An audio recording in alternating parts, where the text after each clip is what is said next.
আমি এটাই বলবো যে দল আমাকে দায়িত্ব দিয়েছে, আমি দলকে সঙ্গে নিয়ে, এবং দল হচ্ছে আমার শক্তি, দলেই হচ্ছে শক্তি, এবং দলকে সঙ্গে নিয়ে আমি আগামী দিনে কাজ করব।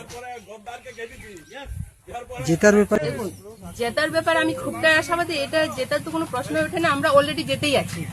তো 40,000 ভোটে আমি অলরেডি জিতে যাবো।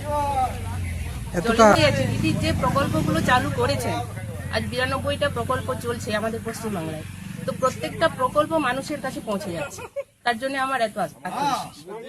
দেখুন, উনি দাঁড়িয়েছেন ঠিক কথা ওনার দল থেকে, তো আমি এটাই বলবো বিজেপি পার্টি সবসময় ধাপ্পাবাজ, এবং ওনারা সবসময় মিথ্যে কথা বলে মানুষকে প্রতারণা করে, কিন্তু আমাদের দিদি যেটা বলেন সেটা করে দেখান।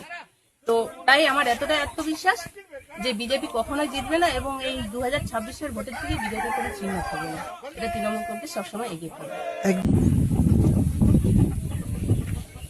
আমি প্রধান থেকে আজকে দল আমাকে এই দায়িত্ব দিয়েছে, মাননীয় মুখ্যমন্ত্রী আমাকে এই বড় দায়িত্ব দিয়েছেন যে আমাকে বেছে নিয়েছেন এই কাজ করার জন্য। তো আমি এটাই বলবো যে আমি একদম গ্রাম পঞ্চায়েত স্তর থেকে, বুথ স্তর থেকে একদম উপর পর্যন্ত আমি প্রত্যেকের সাথে, সবার সাথে মিলিয়ে আমি কাজ করব, এবং পথ চলায় আমি সবার সঙ্গেই আমি থাকবো।